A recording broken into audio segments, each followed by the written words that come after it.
vida, una vez más, psicoanálisis, respuesta necesaria. Este intento, que no es nada fácil, de la salud mental, del conocimiento de la conducta humana, de las emociones y sobre todo algo muy interesante que vamos a hablar hoy sobre la profilaxis. Bien, en todas las ramas de la medicina se observa una creciente tendencia a no limitarse solamente a la curación de las enfermedades, a tratar también de prevenirlas. La profilaxis psiquiátrica recibe el nombre de higiene mental. Su tarea puede tomar por objetivo ya sea al individuo, ya a las masas. Se propone enseñar al individuo la conducta apropiada para hacer menos probable el enfermarse y dirigir a las instituciones sociales en forma tal de reducir la frecuencia general de la psicosis y de la neurosis. Este es un tema muy caliente, muy interesante, porque tiene que ver también con las preguntas de cuánta conducta ilegal y verdaderamente delictiva en el mundo obedece a una psicosis o a una neurosis, pero definitivamente hay personas que consideran que el psicópata no es una psicosis ni una neurosis, que está el asesino en serie.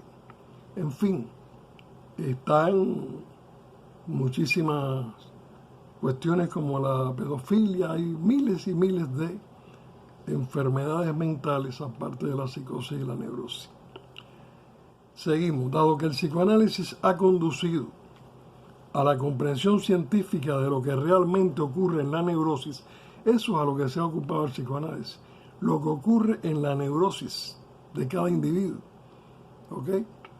No cabe duda de que los puntos de vista psicoanalíticos tendrán que ser decisivos también en el terreno de la higiene mental. Estas posibilidades, por cierto, no deben ser subestimadas. Si un médico ha comprendido la dinámica de una persona y la localización de sus complejos, estará seguramente en condiciones de darle los consejos necesarios para evitar una lamentable movilización de los conflictos latentes. Y acuérdense, al principio yo hablaba de una llaga dolor. Hay personas que una sola palabra le toca y moviliza su llaga dolor.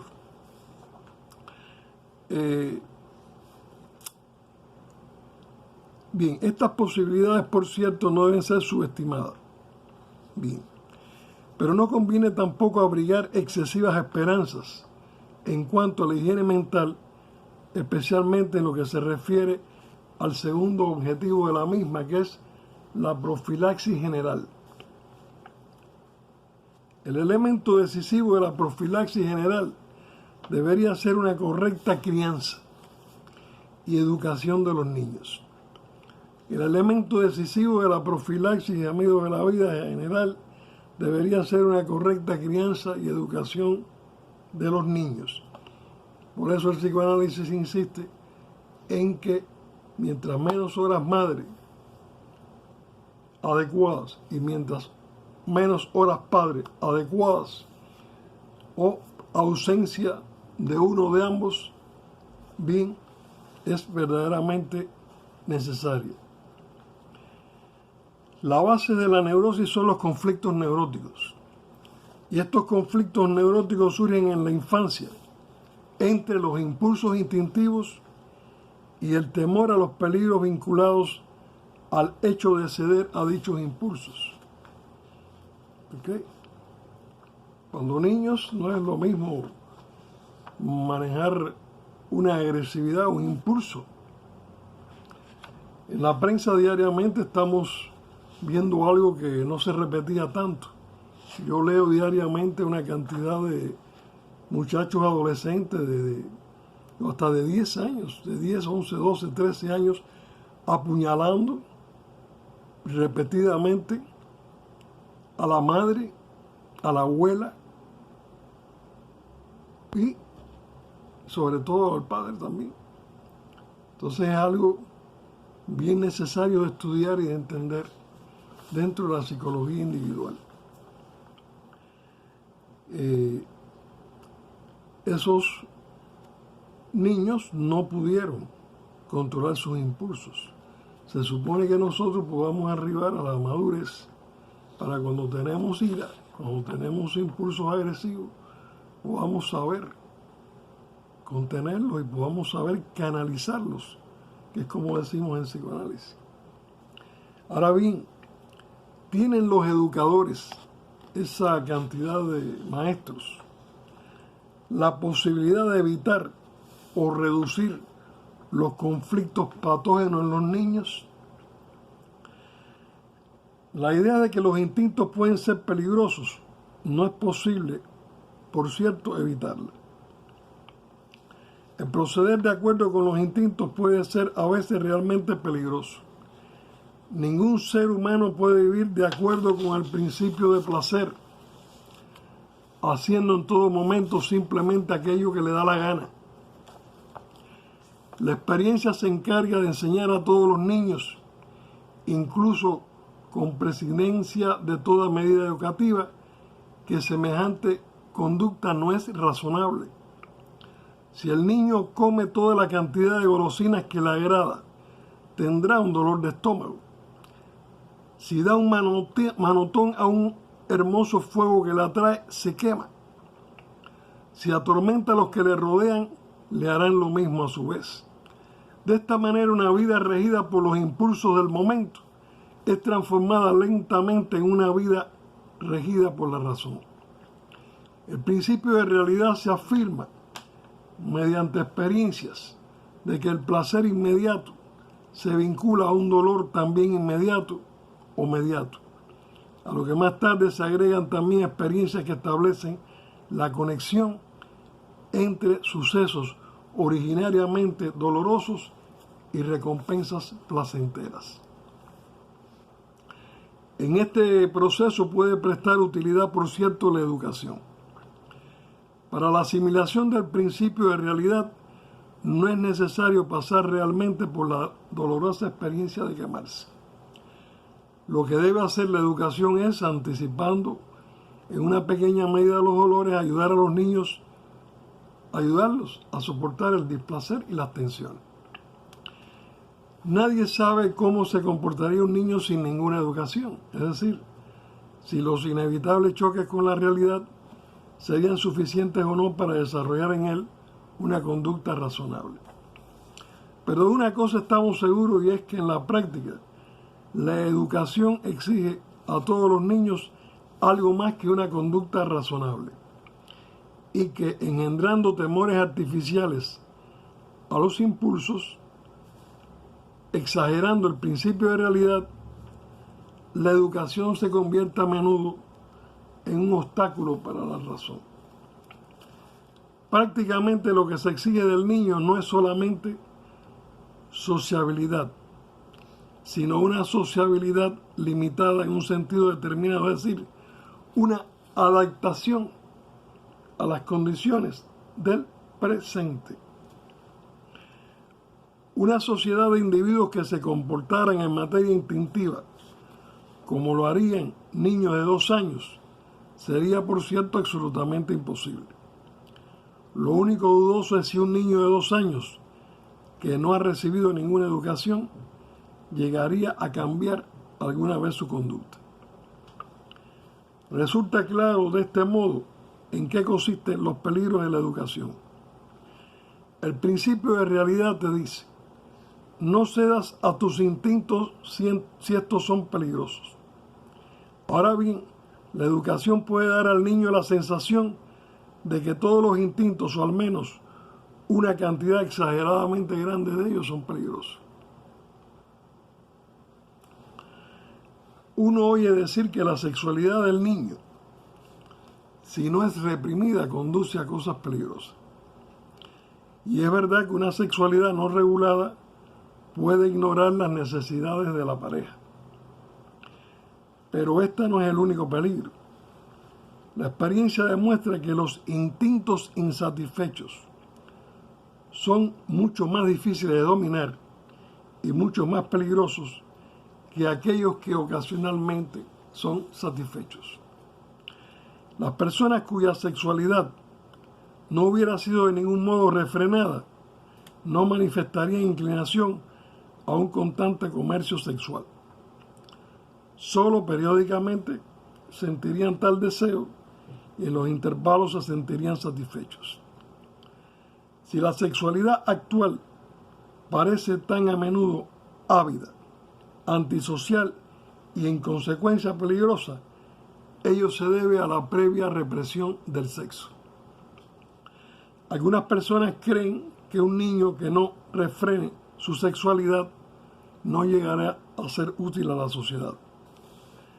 Emplearía su libido íntegramente en el terreno primario de la sexualidad y no quedaría energía disponible para la sublimación. Esta concepción no se justifica de ningún modo. Es cierto que las sublimaciones se deben a la energía sexual, pero se trata más bien de energía pregenital que genital. El hecho de cohibir la sexualidad no conduce a la sublimación de la energía, sino que mantiene en el inconsciente, sin alteración, el instinto sexual, lo que da por resultado que los instintos insatisfechos terminan por perturbar no solo la sublimación que se esperaba estimular, sino toda forma de actividad. Antes de Freud, la ciencia ignoraba totalmente la existencia de la sexualidad infantil. Imaginemos, hasta hace poco, así hemos caminado, lentamente. Antes de Freud, la ciencia ignoraba totalmente la existencia de la sexualidad infantil. Esto demuestra cuán intensa es la resistencia general a la sexualidad infantil. ¿De dónde proviene entonces esta resistencia? ¿Cuál es el origen de la superstición del peligro de la sexualidad infantil? ¿Y dónde nació una forma de educación que cohíbe exageradamente los instintos? Todas estas actitudes, así como las ideas sobre moralidad, que varían mucho de una sociedad a otra, son las resultantes de las respectivas situaciones sociales y deben ser analizadas en forma crítica en función de las situaciones sociales. Y ahora resultará comprensible nuestro anterior escepticismo. La higiene mental está limitada por las condiciones sociales. Como movimiento, de hecho, ha sido creada incluso por las mismas fuerzas sociales que limitan su eficacia. Las neurosis son un mal que se origina bajo la influencia de una educación que no depende tanto de las opiniones y de la personalidad de cada educador, como de las condiciones generales de la sociedad, cuya influencia condiciona las instituciones educacionales, tanto como las opiniones y la personalidad de cada maestro educador. El analista puede, a no dudarlo, ofrecer un número limitado de sugestiones de carácter general acerca de la crianza individual del niño, tendientes a evitar futuras neurosis.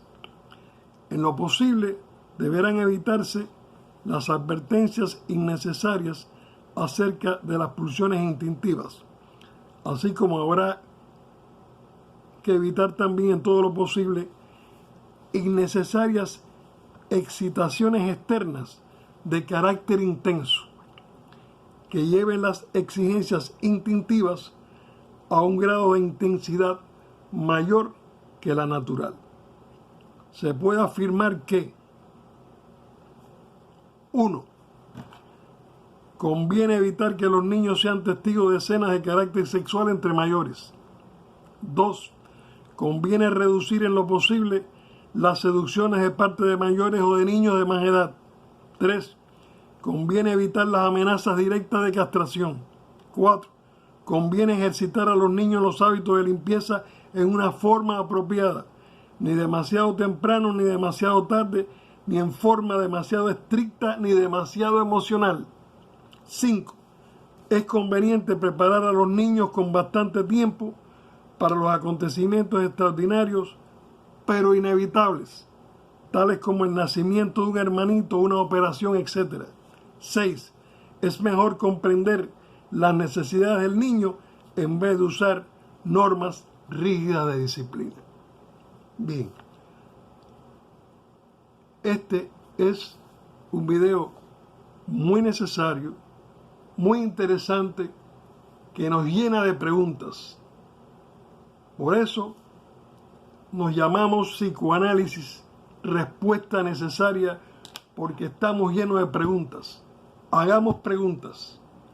¿Cuántas preguntas no surgen de esto que le he comentado?